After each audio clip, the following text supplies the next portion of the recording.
Hello lovelies, welcome back to my channel. So today I'll be talking about vintage soaps that you can still buy today. So I'm going to start out with Lux toilet soap because it was one of the most commonly used soaps in old Hollywood, so it seemed fitting that I'd start out with Lux toilet soap. Lux is a global brand developed by Unilever.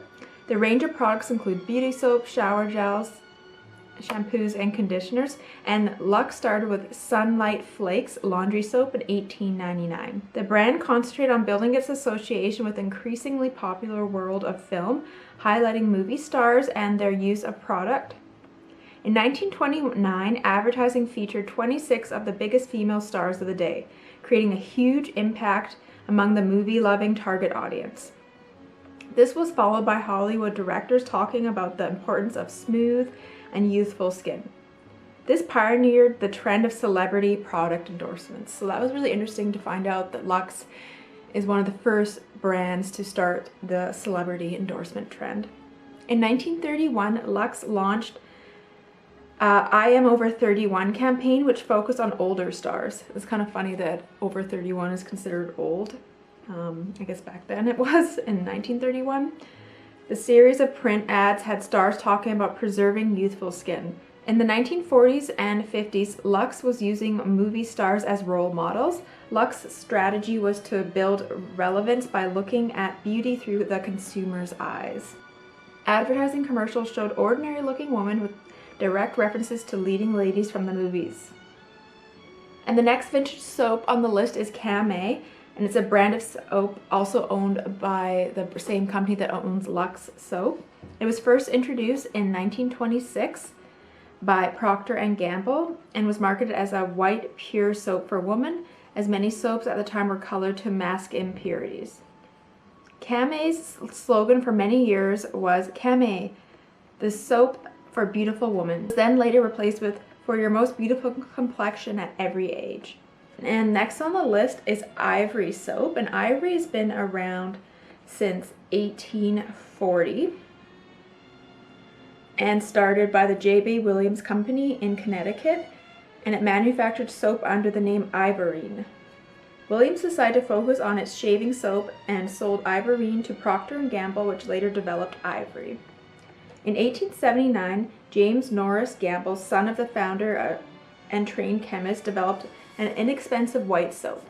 The name Ivory was created by Harley Procter, the founder's son. In September 1879, Procter & Gamble trademarked Ivory, the name of its new soap product.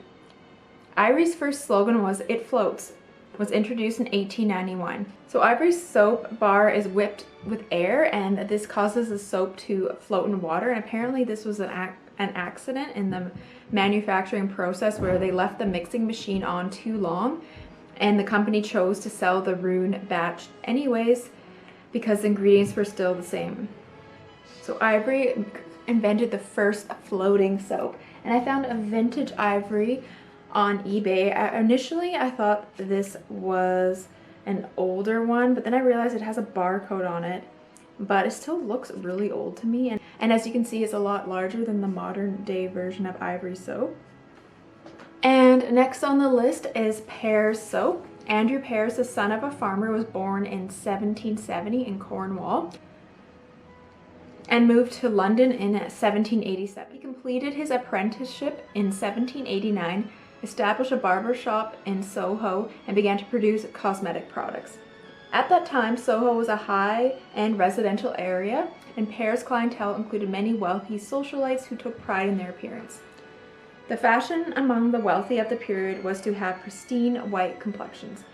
Tan faces were associated with those who labored outdoors. Pears found that his powders and creams were frequently being used to cover up damage caused by the harshness of the soaps and other beauty products that were in general use at the time, many which contained arsenic and lead. Pears began to experiment with soap purification and eventually managed to produce a gentle soap based on glycerin and other natural products. The clarity of the soap gave it a novel, transparent appearance, which provided a marketing advantage. To add to the appeal, Pears gave the soap an aroma reminiscent of an English garden. During the 19th century, Pears built a large market for its soap in the United States. In 1835, when his grandson Francis Pears joined the business, the firm was renamed A&F Pears. At the Great Expedition in 1851, Pears was awarded the prize medal for soap. So Pears is definitely one of the older soaps on the list. And next on the list is Palmolive soap. So Palmolive is the American brand of a line of products produced by the parent company Colgate-Palmolive. The name originated in 1898 and the company sells associated products in various countries. The B.J. Johnson Soap Company was established in Milwaukee, Wisconsin in 1864. In 1898, the company introduced Palmolive soap, a formula created by the company that included palm and olive oil. In 1928, Colgate merged with Palmolive Peak Company. In 1953, the companies became a joint venture known as the Colgate-Palmolive Company. So Palmolive is definitely up there as one of the older soaps too, and I really love the vintage advertisements for it. And I've tried the dish soap as well, and some of the vintage ads show that you can use the dish soap to like soak your nails for manicures, which I thought was interesting. Next on the list is another really old brand, and this is Yardley. And Yardley established in 1770 and was a major producer of soap and perfume in the beginning of the 20th century. By 1910, it moved to London's Bond Street, and in 1921, Yardley received its first royal warrant. Today, Yardley holds 2 royal warrants, and the Queen loves Yardley lavender soap and uses it on a daily basis. Next on the list is Zest soap. And Zest is a brand name or trademark which Procter & Gamble introduced in 1955 with the slogan, "For the first time in your life, feel really clean." Early commercials state that Zest is not a soap because it does not leave the sticky film that soap does. A 1970 era commercial illustrated this concept with an apparent demonstration in which 2 photographs of a person were each dipped in one of 2 bowls, one labeled soap and the other Zest. The one that came out of the soap bowl had a scummy coating, whereas the one that came out of Zest bowl had no such coating. The brand experienced an uptick in sales in the 1980s and early 1990s with the advertising slogan, "You're not fully clean until you're zestfully clean." I remember those commercials when I was younger. And next on the list is Dove.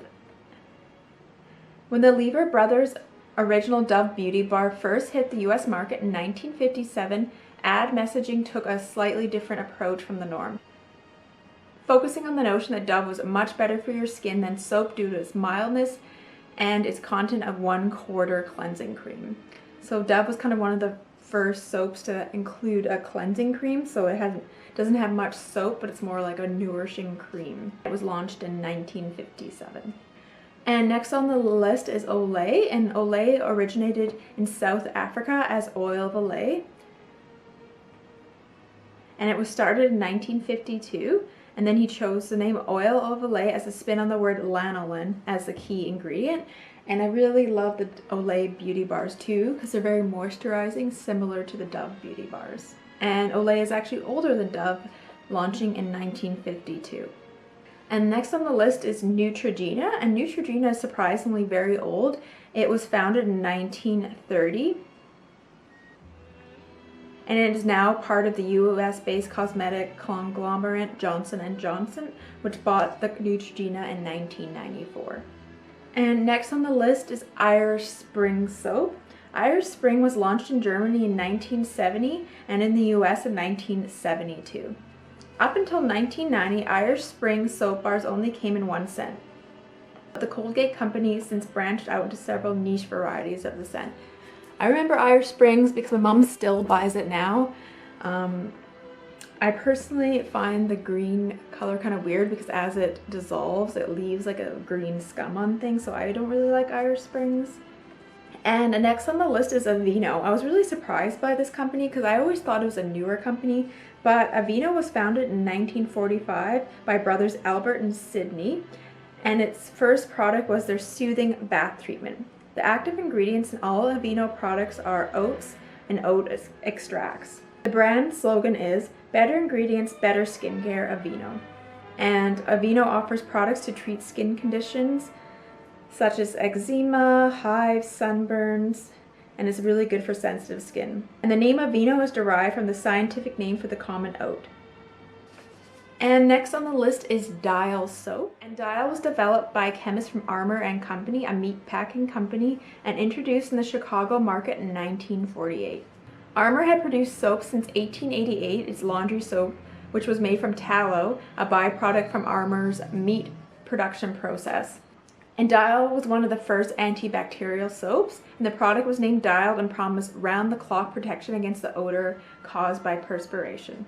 Dial was introduced nationally in 1949 and advertised as the first active, really effective deodorant soap in all history because it removes skin bacteria that cause perspiration and odor. Hexachlorophene, the active ingredient in Dial, was removed from the consumer market and strictly limited in the hospital setting in the early 1970s amid reports that it caused neurological damage in infants. Dial became the leading deodorant soap brand in the US from 1953 until the mid-1990s. Dial soap was advertised under the slogan, "Aren't you glad you used Dial? Don't you wish everyone did?" which became a popular catchphrase. And next on the list is Cetaphil. And Cetaphil was invented in 1947 by a pioneering pharmacist in Texas, and the first product, Cetaphil Cleansing Lotion, known today as Cetaphil Gentle Cleanser, still uses the same formula. And next on the list is Vinolia soap, and this is the soap that was used for the first class cabins on Titanic, and is still available today. And each bar is enriched with cold cream and is triple milled so it creates abundant lather and lasts down to the tiniest sliver. And the soap's smooth oval bar is slightly scented with lemon balm, rose, and a hint of spice for a soft romantic fragrance that'll take you back to the stern of the RMS Titanic. And I really am excited to try this soap because I'm a huge Titanic fan. It took me a while to find this soap, and I finally found it at a men's grooming shop online. I believe it's available on Amazon in the United States, but I had a hard time getting it to Canada. But I'm really excited to use it because I love Titanic. And next on the list is Lever 2000. And Lever 2000 started in 1987. And it is another antibacterial soap. And so it's not that old, it's one of the newer ones, but it's definitely vintage since it's been around since 1987, and it's kind of a similar formula to Dial. And next on the list is another really old soap, and this is Kirks Coconut Soap, and it's been around since 1839. And they only use 100% natural ingredients, and everything is free from chemicals and cruelty-free. And I really like this soap, it's pretty good. And apparently Jean Harlow used this soap to wash her hair. And next on the list is Dr. Bronners, and Dr. Bronner's Magic Soaps is an American producer of organic soap and personal care products headquartered in Vista, California. The company was founded in the late 1940s by Emanuel Bronner and continues to be run by members of the Bronner family. And the company's products are known for their text-heavy labels and the variety of their advertised uses for a single product. And I have used Dr. Bronner several times. For a while I was using their shampoo because you can use it as a body wash and shampoo and even a dish soap, so their products are multi-use. Next on the list is Johnson's Baby Bar. And this company is owned by Johnson & Johnson, and the brand dates back all the way to 1898 with Johnson's Baby Powder. And next on the list is an interesting soap. This is Bee and Flower, and this soap was launched in 1928. The Bee and Flower Sandalwood Soap, perfumed with elegant sandalwood essence, is beautifully packaged and is called the Queen of Soap. It's China's most exported soap with loyal customers around the world. I remember seeing this soap when I was a kid because I would go to different little shops in Chinatown where I live, and they always had it there, and I always admired the beautiful packaging. And next on the list is Caswell Massey, and this company was founded in 1752, is the first fragrance and personal care product company in the United States. Originally, Caswell Massey started as an apothecary shop in Newport, Rhode Island by a Scottish-born doctor named William Hunter. The main product categories include 5 fragrance, soap, bath and body products, men's shaving products and toiletries, and other personal care products. Its products are preferred favorites of notable historical figures including JFK, George Washington, John Denver, and the Rolling Stones. The company is regarded as the fourth oldest continuously operating company in America and the oldest American consumer brand in operation. The current motto is America's Original. So I wanted to try some of their other products, but they don't ship to Canada. So I happened to find some of the soap on Amazon, but I really would love to try some of their products, especially knowing how old they are and knowing that a lot of famous people also use the product. So let me know if you've tried their products. I'm really curious. And next on the list is Woods of Windsor, and this is a luxury bath and perfume brand and apothecary located in the shadow of Windsor, and it dates back all the way to 1770. And this local apothecary served not only the townsfolk of Windsor, but the royal family and distinguished visitors. It was in 1970 at the Old Woods Pharmacy the treasure trove of century-old recipes and prescription books were discovered, the formulas of which inspired the creation of a range of fragrances and bath luxuries became the Woods of Windsor brand. And last on the list is Tyre's, and Tyre Soap has been around since 1847, and it's from Cambridge. Henry Tyre, MD, opened up a laboratory to produce his newly developed line of herbal extracts for medicinal purposes. And I really like Tyre's toner, and the soap's really good, and then the rose toner is one of my favorites. It's just really soothing and it's amazing on sensitive skin. Thank you so much for watching. I hope you enjoyed this video. Let me know if you've tried any of these soaps and which ones are your favorites. Alright, I'll see you guys again soon. Bye!